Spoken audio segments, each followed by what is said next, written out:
Kuumba, we say, as we greet one another, Habari Gani, what's the news? And first and foremost, we say Habari Gani to the professor and chair of the Department of Africana Studies at California State University in Long Beach, chair of the organization US and the National Association of Kawaida Organizations, the executive director he also is of the African American Cultural Center and the Kawaida Institute of Pan-African Studies.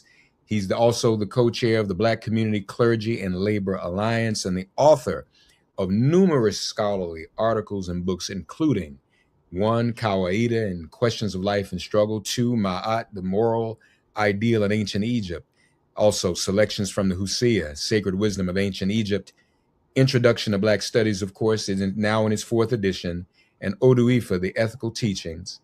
And he is the subject of the book by Dr. Malefi Asante entitled Maulana Karenga, an Intellectual Portrait, and our guest, who joins us every Kwanzaa here on Make It Plain, is currently writing a major work entitled The Liberation Ethics of Haji Malcolm X, Critical Consciousness, Moral Grounding, and Transformative Struggle. And of course, he is the creator and founder of the Pan-African cultural holiday Kwanzaa and the Nguzo Saba, the 7 principles, and author of the authoritative text entitled Kwanzaa, a celebration of family, community, and culture. We welcome once again for this 6th day, and we remind you now, the candle you light today is the candle on the far left, the red one, Kuumba, for creativity. We say Habari Gani once again today to Dr. Maulana Karenga. Habari Gani, Dr. Karenga. Kuumba. Hopefully, Habari Gani. Reverend Masimele. Thanks again for this opportunity to come and share with you some beautiful thoughts on a beautiful holiday that reaches around the world to embrace us and give us a foundation on which to stand. One of the most beautiful things about what we teach about African people is everyone knows we are creative people, right? And the 6th principle is Kuumba, creativity. And the text tells us and calls on us, quote, to do always as much as we can in the way we can in order to leave our community more beautiful and beneficial than we inherited. This principle teaches us a constant striving, a constant striving to make our community continuously better and more beautiful and beneficial than we inherited. But also, and by extension, it speaks to our responsibility toward making the world better. And what I've done is introduce this concept in it from ancient Egyptian texts, the moral imperative, the moral obligation to practice Suruj Ta, the ancient Egyptian word Suruj Ta. Suruj means to repair, renew. Ta means the world.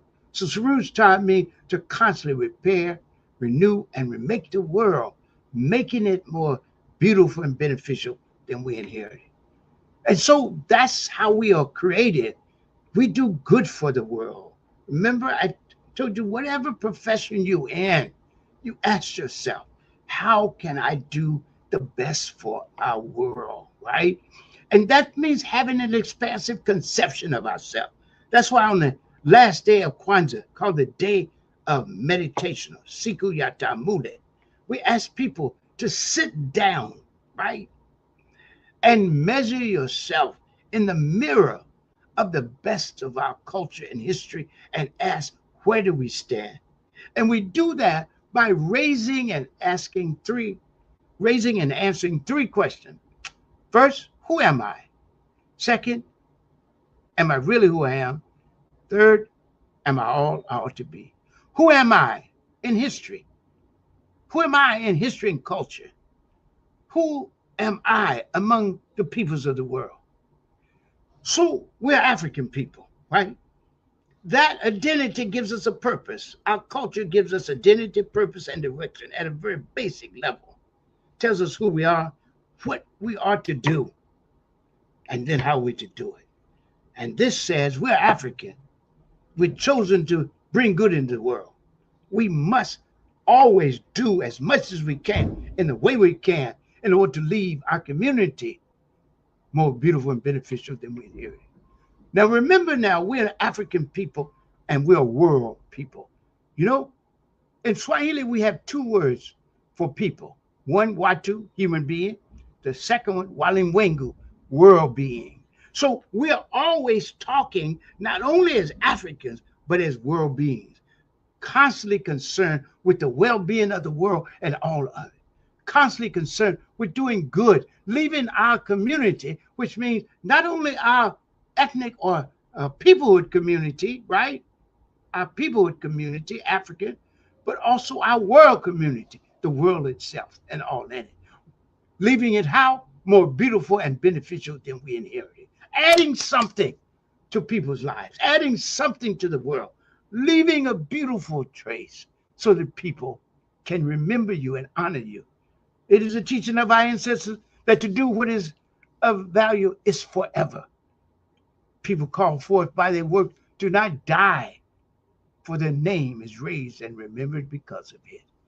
And so we do good in the world, and it is our identity.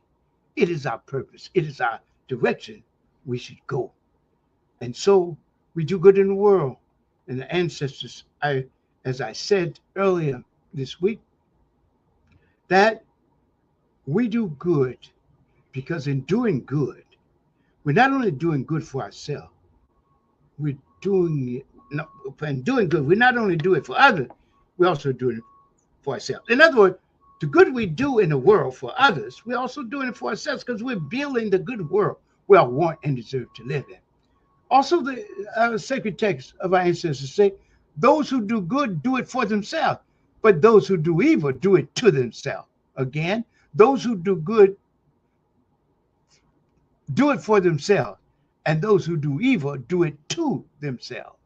And the Husia said, again, as I said, doing good is not difficult. Just speaking good is a monument for those who do it. For those who do good for others are also doing it for themselves. So we do these as relatives, and we are building the good world we all want and deserve to live in, and we're doing it together in the model of the harvest. We're planting it together. We're planting the seeds together. We're cultivating it together. We're harvesting it together. We're sharing it and enjoying it together. And so Kuumba teaches us, again, to do always all we can in the way we can, to lead our community, our local, our national, our world community, and the world itself more beautiful and beneficial than we inherited. And again, the ethical imperative is to practice Suruj Ta, and that is to be responsive to and responsible for African and human good and the well-being of the world and all in it.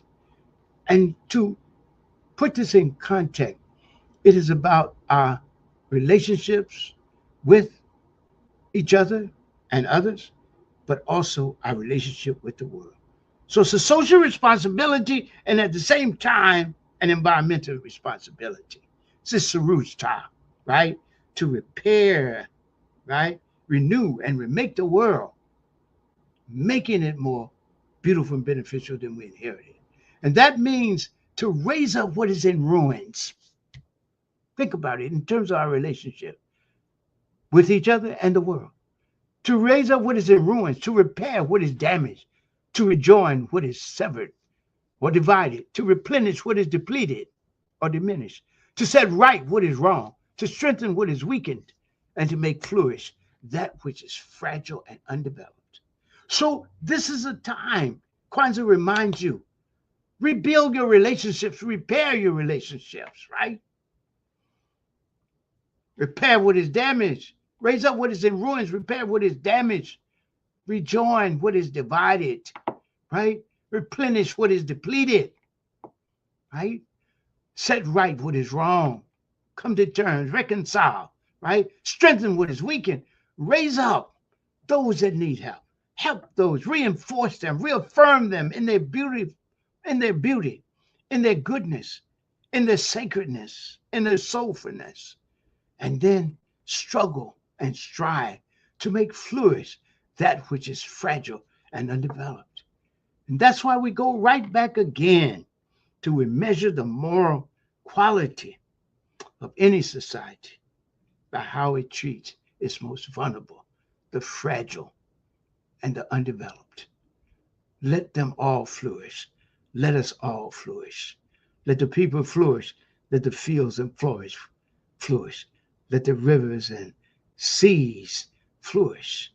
Let the air flourish. Let the world flourish and all in it. And we are part of it as a good and conscious and responsible relative.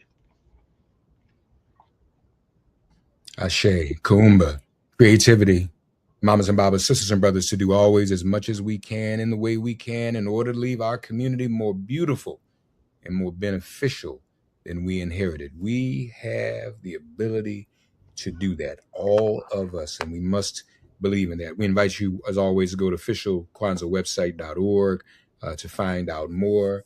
Tomorrow is to celebrate the 7th day of Kwanzaa, Imani faith. Don't miss it. Join us here on Make It Plain. Spread the word. And as the day goes by today, as you greet one another, say Habari Gani, what's the news? And uplift. And when people say, when you say Habari Gani, what does that mean? What are you saying? Say, what's the news? And then teach them. Today is Kuumba and creativity. Let's have these types of meaningful discussions with one another as we rebuild ourselves. We're thankful again to Dr. Karenga. Asante to him. One more day tomorrow. Join us tomorrow here on Make It Plain. Happy Kwanzaa, everyone.